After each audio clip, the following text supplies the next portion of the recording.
الكريم. أما بعد فأعوذ بالله من الشيطان الرجيم. بسم الله الرحمن الرحيم. يا أيها الذين آمنوا لا يسخر قوم من قوم عسى أن يكونوا خيرا منهم ولا نساء من نساء عسى أن يكن خيرا منهن ولا تلمزوا أنفسكم ولا تنابزوا بالألقاب بئس الاسم الفسوق بعد الإيمان ومن لم يتب فأولئك هم الظالمون. يا أيها الذين آمنوا اجتنبوا كثيرا من الظن إن بعض الظن إثم ولا تجسسوا ولا يغتب بعضكم بعضا أيحب أحدكم أن يأكل لحم أخيه ميتا فكرهتموه واتقوا الله إن الله تواب رحيم. وعن أبي هريرة رضي الله تعالى عنه أن رسول الله صلى الله عليه وسلم قال إياكم والظن فإن الظن أكذب الحديث ولا تحسسوا ولا تجسسوا ولا تنافسوا ولا تحاسدوا ولا تباغضوا ولا تنابروا ولا تدابروا وكونوا عباد الله إخوانا كما أمركم. المسلم أخو المسلم لا يظلمه ولا يخذله ولا يحقره. التقوى هاهنا التقوى هاهنا ويشير إلى صدره. بحسب امرئ من الشر أن يحقر أخاه المسلم. كل المسلم على المسلم حرام دمه وعرضه وماله. إن الله لا ينظر إلى أجسادكم ولا إلى صوركم ولكن ينظر إلى قلوبكم وأعمالكم. صدق الله مولانا العظيم وصدق رسوله النبي الكريم ونحن على ذلك لمن الشاهدين والشاكرين والحمد لله رب العالمين. میرے انتہائی واجب الاحترام معزز سامعین کرام،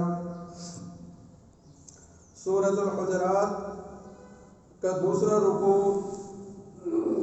اور اس رکوع میں اللہ رب العزت معاشرے کی ان بنیادی خامیوں کا ذکر فرما رہے ہیں اور ان کی اصلاح فرما رہے ہیں کہ جو آگے چل کر فساد کا، نزاع کا اور جھگڑے کا باعث بن جایا کرتی ہیں، اور وہ چیزیں کہ جن کو ہم معمولی سمجھتے ہیں اور اپنے روزمرہ کے اعمال میں، اپنی روزمرہ کی روٹین میں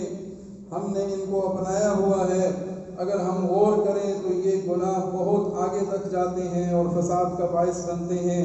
تو اللہ رب العزت نے معاشرے کی اصلاح کے لیے اور امن کو قائم کرنے کے لیے، فساد سے بچنے کے لیے مسلمانوں کو یہ حکم دیا کہ ایمان والو، مسلمانوں ایک دوسرے کا مذاق مت اڑاؤ، ایمان والو ایک دوسرے کو تانے مت دو، اور ایمان والو ایک دوسرے کے برے نام مت رکھو.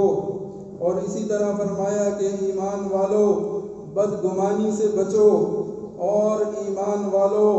تجسس نہ کرو، جاسوسی نہ کرو، لوگوں کی ٹوہ میں نہ لگے رہو، اور ایمان والو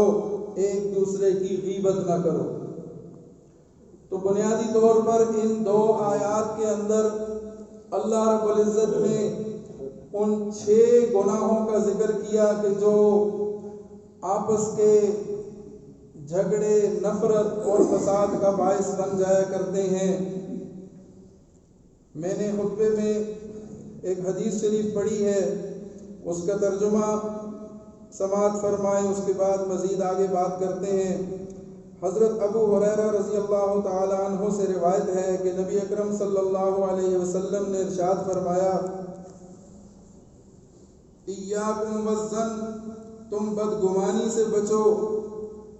فإن الظن اکذب الحدیث، اس لیے کہ بدگمانی سب سے بڑا جھوٹ ہے. اور عیبوں کے ٹوہ لگانے سے بچو، اور جاسوسی نہ کرو، نہ ایک دوسرے کا حق غصب کرنے کی حرص اور اس کے لیے کوشش کرو، اور نہ ایک دوسرے پر حسد کرو، اور نہ آپس میں بغض رکھو، نہ ایک دوسرے کو پیٹھ دکھاؤ، اور اے اللہ کے بندو تم بھائی بھائی بن جاؤ جیسے اس نے تمہیں حکم دیا ہے۔ مسلمان مسلمان کا بھائی ہے، نہ اس پر ظلم کرتا ہے، نہ اسے بے یار و مددگار چھوڑتا ہے،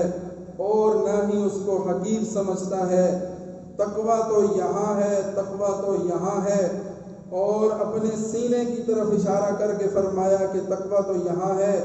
اور فرمایا آدمی کے برا ہونے کے لیے یہی بات کافی ہے کہ وہ اپنے مسلمان بھائی کو حقیر سمجھے۔ ہر مسلمان کا دوسرے مسلمان پر اس کا خون، اس کی عزت اور اس کا مال حرام ہے۔ بے شک اللہ تعالیٰ تمہارے جسموں کو نہیں دیکھتا اور نہ تمہاری صورتوں کو، وہ تو تمہارے دلوں اور تمہارے اعمال کو دیکھتا ہے۔ تو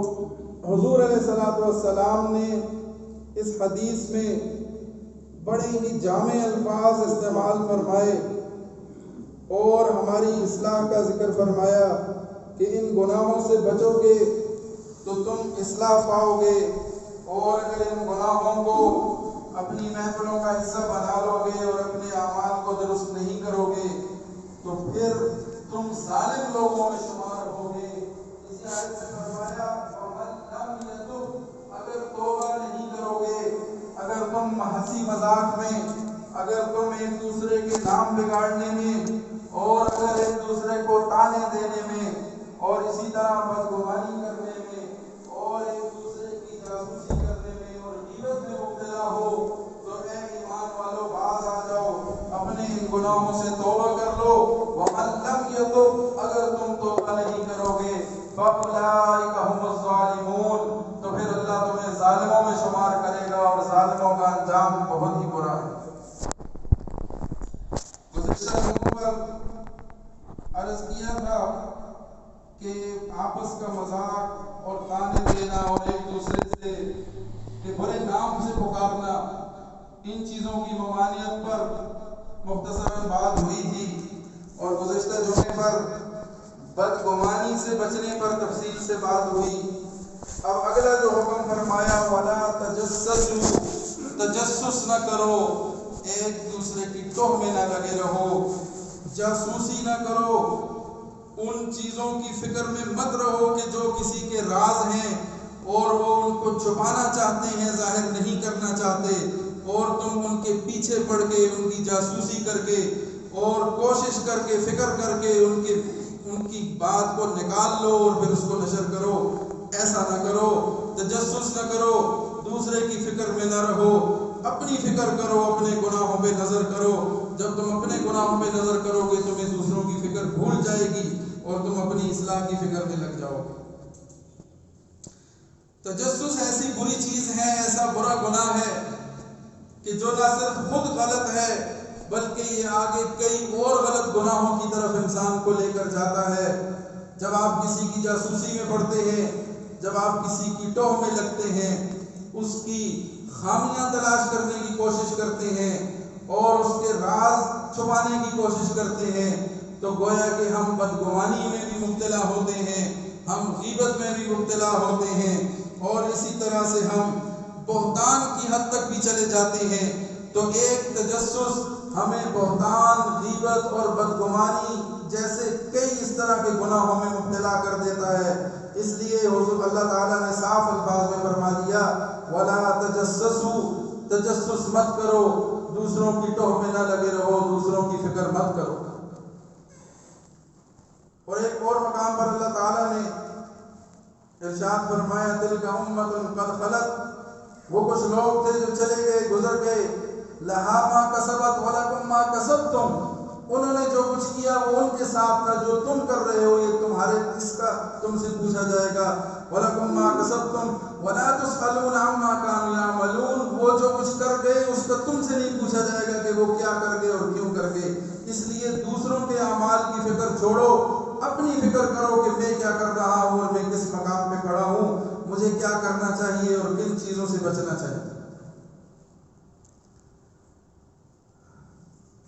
بہادر شاہ ظفر کا نام تو آپ نے سنا ہوگا، مغل بادشاہوں میں آخری گزرا ہے۔ پہلے دور میں جس طرح سے بادشاہ عیاشی کے اندر وقت گزارتے ہیں، عموماً کسی قسم کے حالات ہوتے ہیں اکثر حکمرانوں کے، بادشاہوں کے، لیکن آخری عمر میں جب اسے گرفتار کیا گیا اور جیل میں ڈالا گیا تو پھر اس دور میں اس نے کچھ غزلیں، کچھ اشعار کہے اور درد دل کے ساتھ کہے جو آج تک بڑے مشہور ہیں اور لوگ ان کو پڑھتے ہیں اور ان سے سبق حاصل کرتے ہیں، عبرت حاصل کرتے ہیں۔ یہ حکمرانی بھی بڑی عجیب چیز ہے کہ ایک وقت ہوتا ہے کہ انسان سیاہ و سفید کا مالک ہوتا ہے، ہر طرح کے چیزوں پر اس کو اختیار ہوتا ہے، اس کے ایک اشارے پر سارے معاملات طے ہو جاتے ہیں، اس کا ایک اشارہ قانون کا درجہ رکھتا ہے، اور پھر دنیا دیکھتی ہے کہ وہی بادشاہ، وہی حکمران کہ جو آج مطلق العنان ہوتا ہے، جس کے ہر حکم پر فوجیں حرکت میں آ جاتی ہیں اور اس کا ایک ایک حکم وہ حکم کا قانون کا درجہ رکھتا ہے، وہی حکمران ایسا بھی ہوتا ہے کہ جیل کے اندر سڑنے لگتا ہے۔ اور پھر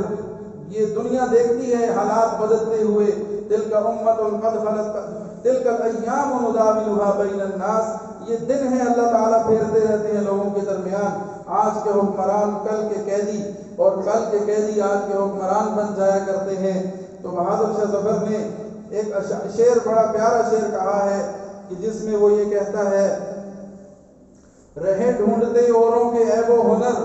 نہ تھی حال کی جب ہمیں اپنی خبر، رہے ڈھونڈتے اوروں کے عیب و ہنر، جب ہمیں اپنی فکر نہیں تھی، ہم حکمران تھے، مزے کر رہے تھے، عیاشی کے اندر تھے، پھر ہمیں دوسروں کے عیب نظر آتے تھے، پھر ہمیں دوسروں کی فکر ہوتی تھی، ان کی ٹوہ میں لگے رہتے تھے کہ کون کیا کر رہا ہے اور کیوں کر رہا ہے، نہ تھی جب ہمیں اپنے حال جب حال کی ہمیں اپنی خبر،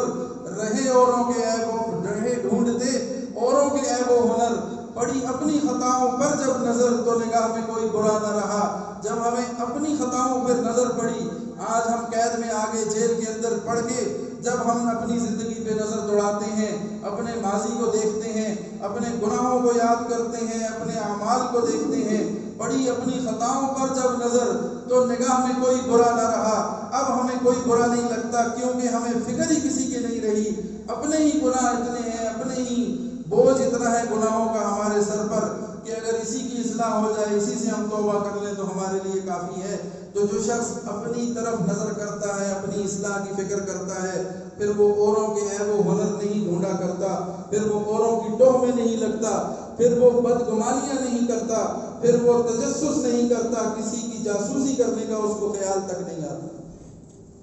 تو اس لیے فرمایا کہ اپنی فکر کرنی چاہیے، اپنے اعمال کو دیکھنا چاہیے۔ لہا ما کسبت ولکم ما کسبتم، جو کسی دوسری قوم نے کیا، کسی دوسرے شخص نے کیا، وہ اس کے ساتھ ہے، اس کا وہ جواب دہ ہے۔ ولکم ما کسبتم ولا تسألون عما كانوا يعملون، جو تم وہ کرتے تھے اس کا تم سے نہیں پوچھا جائے گا۔ جب ہم سے اس کا سوال ہی نہیں ہوگا تو پھر ہمیں کیا ضرورت ہے کہ کسی کی فکر میں پڑنے کی۔ ہماری قوم اتنی فارغ قوم ہے، اتنی بیکار اور فارغ قوم ہے کہ ہر بندے کی پوری ہسٹری یاد کرنے اور اس کی ٹوہ میں لگنے کی ہمارے پاس بہت وقت ہوتا ہے۔ حالانکہ اگر جائزہ لیا جائے، دیکھا جائے تو مختصر سی زندگی اللہ تعالیٰ نے دی ہے، اس زندگی کو کام میں لانا چاہیے، کسی اچھے کام میں صرف کریں، کسی نیکی کے کام میں صرف کریں۔ پتہ نہیں کون سا لمحہ ہمارا آخری لمحہ ہو، کس لمحے بلاوا آ جائے اور ہم دنیا سے چلے جائیں، یہ سارا کا سارا نظام یہیں رہ جائے گا، سب کچھ ادھر ہی باقی رہ جائے گا اور ہم آخرت کے سفر پہ چل پڑیں گے۔ تو وہاں جو چیزیں کام آئیں گی اس کی تیاری کرنی چاہیے، اس کی فکر کرنی چاہیے۔ تو جو اپنی فکر میں پڑ گیا، اپنی اصلاح کی فکر میں پڑ گیا، اس کو پھر دوسروں کے عیب و غلط نہیں نظر آیا کرتے، وہ پھر دوسروں کی جاسوسی نہیں کیا کرتا اور نہ ہی اسی طرح دوسروں کی غیبت کے لیے اس کے پاس وقت ہوگا۔ تو اپنی فکر کرنی چاہیے، دوسروں کے معاملات کو، دوسروں کے اعمال کو ان کے سر چھوڑ دینا چاہیے اور دوسروں سے غیر ضروری سوالات بھی نہیں کرنے چاہیے۔ بعض لوگوں کو خام خواہ سے شوق ہوتا ہے، لوگوں سے ان کی تنخواہ پوچھتے ہیں، ان سے مختلف عجیب و غریب قسم کے سوال کرتے رہتے ہیں کہ بھئی آپ نے یہ بلا تو نہیں کیا کبھی، یہ فلاں نیکی تو نہیں کی، تم تہجد پڑھتے ہو نہیں پڑھتے ہو، تم فلاں کام کرتے ہو نہیں کرتے ہو، حالانکہ اس کام کا اس سے کچھ لینا دینا نہیں ہے، لیکن چونکہ فارغ ہیں، ویلے ہیں، کام کچھ نہیں ہے، تو پھر کبھی کسی سے کیا پوچھ رہے ہیں، کسی کی کیا فکر کر رہے ہیں، کبھی سر جوڑ کے دوسروں کی پیچھے بدگمانیاں کر رہے ہیں، اور کبھی کسی کی جاسوسی میں لگے ہوئے ہیں۔ یہ مسلمان کا شیوا نہیں ہے۔ اور اگر مسلمان اس میں مبتلا ہے تو اس کا حل بتا دیا، وَمَن لَّمْ يَتُبْ، توبہ نہیں کرو گے فَأُولَٰئِکَ هُمُ الظَّالِمُونَ، تو پھر ظالموں میں شمار ہوگے۔ توبہ کر لو گے تو پھر اللہ تمہیں بخش دے گا، معاف کرنے والا ہے اللہ تعالیٰ غفور رحیم۔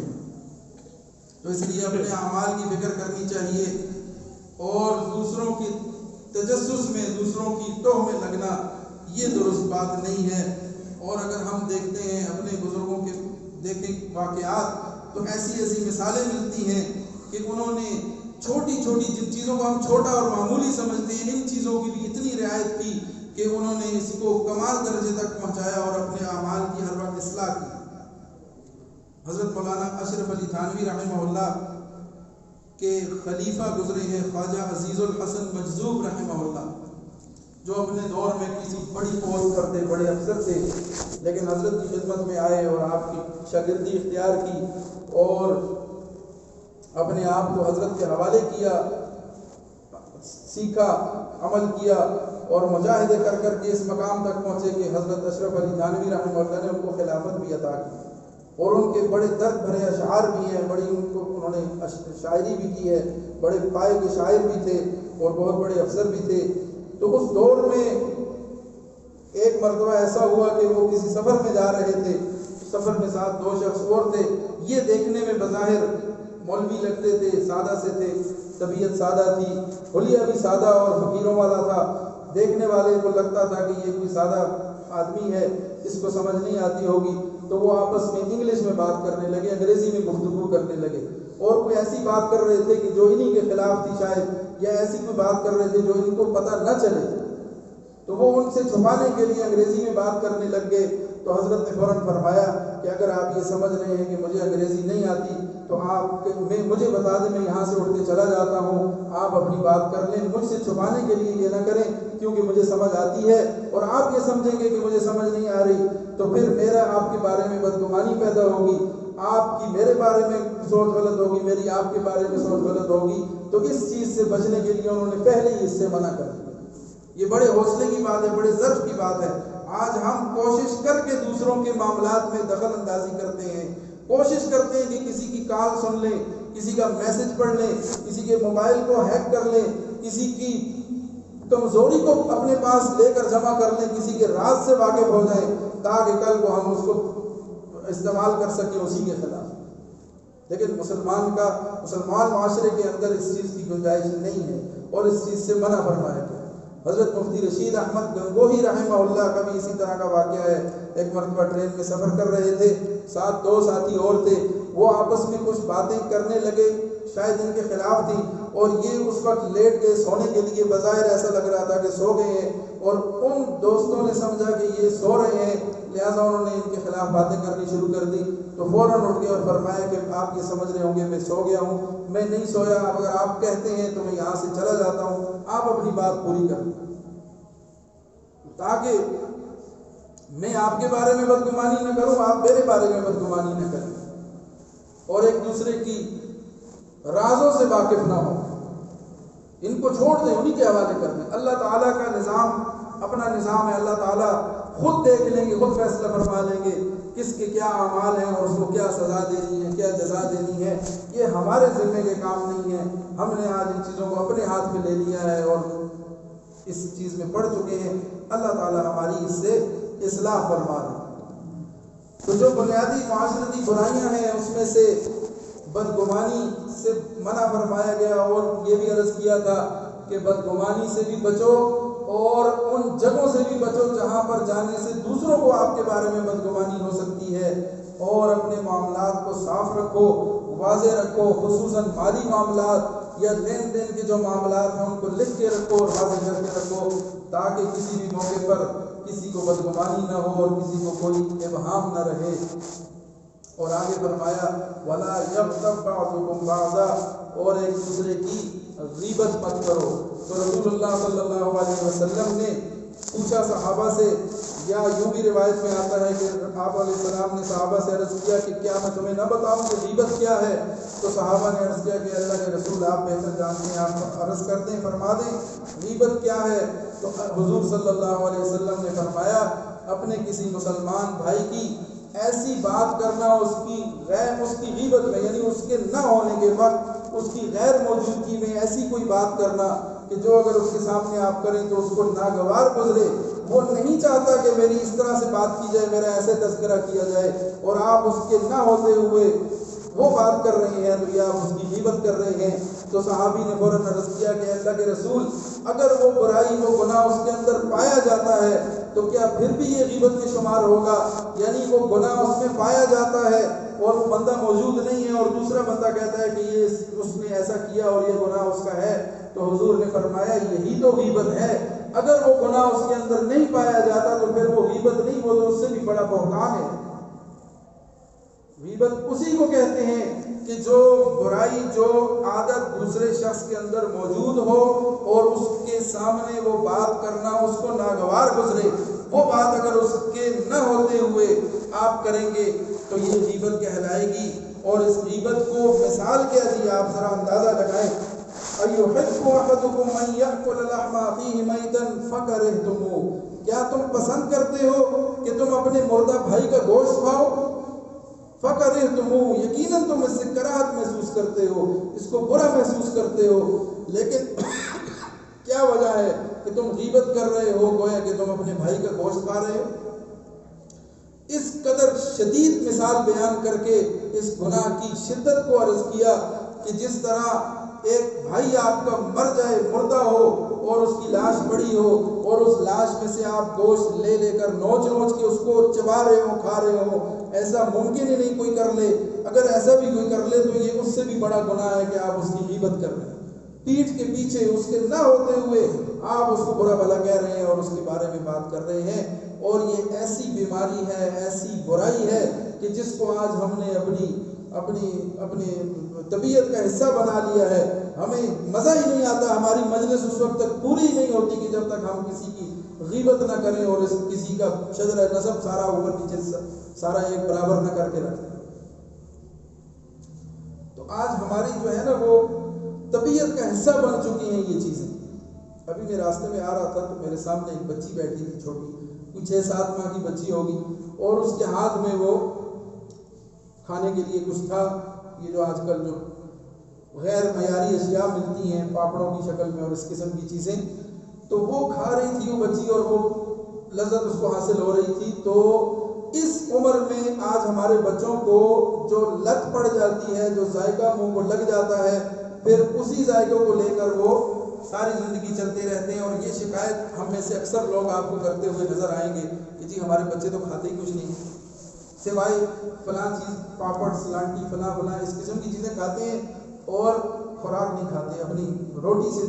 بھاگتے ہیں، سالن سے بھاگتے ہیں۔ اس کی وجہ کیا ہوتی ہے کہ ہم نے بچپن ہی سے ان کا ایک معیار مقرر کر دیا، ایک ٹیسٹ سیٹ کر کے رکھ دیا ان کے لیے۔ اب ان کو وہی ذائقہ پسند آتا ہے، اسی کے مطابق وہ زندگی گزارنا چاہتے ہیں۔ تو اسی سے فوراً میرے ذہن میں آیا کہ آج ہمارے ذہنوں میں، ہماری طبیعت کے اندر جو ہم نے اپنا ٹیسٹ بنا لیا ہے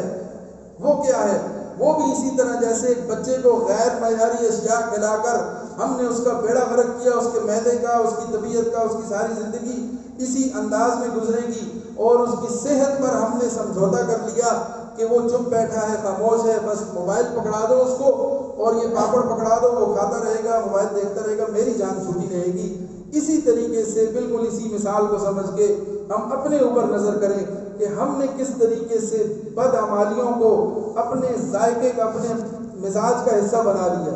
ہماری مجلس مکمل نہیں ہوتی جب تک ہم کسی کی غیبت نہ کریں، ہماری مجلس کا مزہ ہی اس وقت تک نہیں آتا جب تک ہم کسی کا مذاق نہ اڑائیں، کسی کو برے ناموں سے نہ پکاریں اور کسی کو تانے نہ دیں، کسی پر بہتان تراشی نہ کریں، جب تک بدگمانی نہ کریں ہمیں سکون ہی نہیں ملتا، ہماری روٹی ہضم نہیں ہوتی۔ وجہ کیا ہے کہ ہم نے اپنے ان بدعمالیوں کو اپنے مزاج کا حصہ بنا لیا، برائی کر کر کے مسلسل اس میں مبتلا ہو کر اور اس کو برائی نہ سمجھ کے ہم نے اس کو اپنے مزاج کا حصہ بنا لیا، جس کی اصلاح کی بہت سخت ضرورت ہے۔ ان آیات کو مد نظر رکھنا چاہیے کہ جس میں اللہ تعالیٰ فرما رہے ہیں کہ ایمان والو مذاق مت کرو، ایمان والو تانے مت دو، ایمان والو لوگوں کے نام برے ناموں سے مت پکارو، اور ایمان والو بدگمانیاں نہ کرو، ایمان والو تجسس نہ کرو، جاسوسی نہ کرو، لوگوں کی ٹوہ میں نہ لگو، اور ایمان والو اللہ کا نام لینے والو، اللہ کے رسول کو اپنا رسول ماننے والو، حضور کی تعلیمات کو ماننے والو، حضور سے عشق کا دعویٰ کرنے والو، لوگوں کی غیبت مت کرو، اس لیے کہ اگر تم غیبت کرو گے تو ایسا ہی ہے کہ جس طرح تم اپنے بھائی کا مردہ بھائی کا گوشت نوچ کے کھا رہے ہو۔ جب تم کس کو ناپسند کرتے ہو تو پھر تم کس منہ سے غیبت کرتے ہو؟ کیسے گوارا کرتے ہو کہ تم غیبت کرو اور کسی کی برائی اس کی پیٹھ کے پیچھے بیان کرو؟ پھر بعض لوگ یہ کہتے ہیں کہ جی ہم تو اصلاح کی غرض سے بات کرتے ہیں، یہ وہ باتیں ہیں کہ یہ تو ہم اس کے منہ میں بھی کہہ سکتے ہیں، تو اس صورت میں بھی غیبت کی اجازت نہیں ہو سکتی، اس لیے کہ منہ پہ وہ بات کہی جاتی ہے جو اصلاح کے لیے ہے۔ جب آپ کسی کی اصلاح کرنا چاہتے ہیں، آپ اس کو کسی طریقے سے سمجھاتے ہیں، تنہائی میں اس کو سمجھاتے ہیں، اس کا ادب احترام ملحوظ خاطر رکھتے ہیں، اس کی بے اکرامی نہ ہو، اس کی تحقیر نہ ہو، اس کی دل آزاری نہ ہو، پھر آپ اس کو کوئی بات سمجھاتے ہیں تو یہ خیر خواہی کا معاملہ ہے، یہ تو ضرور کرنا چاہیے۔ لیکن اگر آپ سر عام کسی کو تانے دیتے ہیں اور سر عام اس کی برائی بیان کرتے ہیں تو اس کی تو نہ سر عام اجازت ہے، اور اگر غیبت میں کریں گے اس کے نہ ہوتے ہوئے کریں گے تو یہ غیبت قرار پائے گی، تو اس لیے غیبت کا کسی طرح سے بھی کوئی گنجائش نہیں ہے۔ اور اسی طرح ایک روایت میں فرمایا الغیبت اشد من الزنا، غیبت زنا سے بھی بڑھ کر ہے۔ اب اندازہ لگائیں کہ زنا کتنا بڑا جرم ہے، کتنی بڑی بدکاری ہے، کتنا بڑا ایک اللہ کا عذاب کو دعوت دینے والا عمل ہے، اور فرمایا کہ غیبت اس سے بھی اوپر کا گناہ ہے جس کو ہم گناہ ہی نہیں سمجھتے۔ غیبت کا زنا سے بدتر ہونا اس کی بنیادی وجہ یہ ہے کہ غیبت زنا کرنا انسان اس کو برا سمجھتا ہے، کسی بھی طبقے کا ہو، کسی بھی معاشرے کا، کسی بھی سوسائٹی سے، کسی بھی مذہب سے تعلق رکھتا ہو، زنا کو ہر مذہب میں، ہر معاشرے کے اندر برا سمجھا جاتا ہے۔ اسی طرح شراب نوشی کو برا سمجھا جاتا ہے، جو لوگ پیتے ہیں یا نہیں پیتے ہر حال میں اس کو برا ضرور سمجھتے ہیں، یہ ہر قوم کے اندر ایسا ہی ہے، کیونکہ یہ الخبائث سے برائیوں کی جڑ ہے۔ تو شراب نوشی کو اور زنا کو ہر قوم نے مسترد کیا ہے اور اس کو گناہ سمجھا ہے، برا سمجھا ہے، کسی نے بھی اس کی حوصلہ افزائی نہیں کی۔ اس لیے زنا کرنے والا اپنی جگہ پہ نادم ہوتا ہے، شرمندہ ہوتا ہے، اور ہو سکتا ہے اس کو توبہ کی توفیق ہو جائے، اللہ سے معافی مانگ لے، لیکن غیبت کرنے والا تو اس کو برا ہی نہیں سمجھتا عموماً، اور اس کو احساس بھی نہیں ہوتا کہ میں کتنا بڑا گناہ کر رہا ہوں، اور غیبت کر کے میں اپنے مسلمان بھائی کی کس طرح سے دل آزاری کا باعث بن رہا ہوں، اور کس طرح سے میں اس کے ایک حرام کام میں مبتلا ہو رہا ہوں اور اس کی عزت سے کھیل رہا ہوں۔ حالانکہ مسلمان کی عزت، مسلمان کا احترام خانہ کعبہ سے بھی بڑھ کر ہے۔ یہ سنی ہوگی آپ نے روایت، حضرت عبداللہ بن عمر رضی اللہ تعالیٰ عنہما فرماتے ہیں کہ میں ایک مرتبہ حضور اکرم صلی اللہ علیہ وسلم کے ساتھ طواف کر رہا تھا، میں ساتھ تھا، حضور بھی طواف کر رہے تھے، آپ علیہ السلام خانہ کعبہ کی طرف دیکھ رہے تھے اور یوں ارشاد فرما رہے تھے کہ اے بیت اللہ، اے خانہ کعبہ، تیری بڑی شان ہے، تیری بڑی حرمت ہے، تیرا بڑا مقام ہے، لیکن ایک چیز کی حرمت تجھ سے بھی بڑھ کے ہے، تو اللہ کا گھر ہے، تو خانہ کعبہ ہے، تیرے اوپر اللہ کی تجلیات ہر وقت اتر رہی ہیں، تجھے دیکھنا ثواب ہے، تو پوری دنیا میں مسلمانوں کا ایک مرکز ہے، مسلمان تیری طرف رک کر کے نماز پڑھتے ہیں، اللہ کے آگے سجدہ ریز ہوتے ہیں، لیکن اے کعبہ ایک چیز تجھ سے بھی بڑھ کر ہے، اور وہ ہے مسلمان کی جان، مسلمان کا مال اور مسلمان کی آبرو۔ یہ وہ چیز ہے کہ جو کعبے سے بھی بڑھ کر حرمت رکھتی ہے، لیکن آج ہم دیکھتے ہیں کہ ہم مسلمانوں کی نہ جان محفوظ ہے، نہ مال محفوظ ہے، اور نہ عزت محفوظ ہے، اور مسلمانوں ہی سے غیر محفوظ ہے۔ ایک تو صورت ہے نا کہ غیر مسلم مسلمانوں کا اکرام نہیں کرتے، احترام نہیں کرتے، قتل و غارت ہے، بے اکرامی ہے، بے عزتی ہے غیر مسلموں کی طرف سے، لیکن المیہ یہ ہے کہ ہم مسلمان ہو کر دوسرے مسلمانوں کی جانوں سے کھیلتے ہیں، عزتوں سے کھیلتے ہیں، اور ان کے مال کی پرواہ نہیں کرتے، اس کو ضائع کرتے ہیں اور اس کے لیے لوٹ مار کا بازار گرم کرتے ہیں۔ کیا آج یہ نہیں ہو رہا ہمارے معاشرے کے اندر؟ آج مسلمانوں کی جان محفوظ مسلمانوں ہی کے ہاتھوں، دوسرے مسلمانوں کی نہ جان محفوظ ہے، نہ مال محفوظ ہے، نہ عزت محفوظ ہے۔ ایک شخص دن دہاڑے جان لے لیتا ہے، کسی کی قتل کر دیتا ہے، جان لیتا ہے، مال لوٹتا ہے، عزتوں سے کھیلتا ہے، لوگوں کے سامنے ہے، لوگ دیکھتے ہیں، اس کی گواہی دیتے ہیں، وہ بندہ اقرار بھی کرتا ہے، اس کے باوجود ہمارا عدالتی نظام اس کو باعزت بری کرتا ہے۔ تو سوچنے کی بات ہے کہ اس عدالت کا تو انجام جو ہوگا وہ ہوگا، لیکن ایک عدالت اللہ کی بھی لگنے والی ہے اور بہت جلد لگنے والی ہے۔ عما یتساءلون عن النبأ العظیم الذی هم فیہ مختلفون کلا سیعلمون ثم کلا سیعلمون۔ یہ آپ سے آخرت کے بارے میں پوچھتے ہیں کہ کب ہوگی، تو ان کو بتائیں ان قریب ہوگی، بہت جلد ہونے والی ہے۔ تو یہ دنیا کا وقت گزر جائے گا، اگر انصاف ہوا تب بھی گزر جائے گا، نا انصافی ہوئی تب بھی گزر جائے گا، لیکن ایک انصاف کا دن آنے والا ہے جس کا مالک میرا رب خود ہے، مالک یوم الدین، وہ بدلے کے دن کا مالک ہے، اور اس دن وہ ایک ایک چیز کا بدلہ دے کے دکھائے گا اور انصاف کر کے چھوڑے گا۔ اب ہم نے یہ دیکھنا ہے کہ ہم آج کس کے ساتھ کھڑے ہیں۔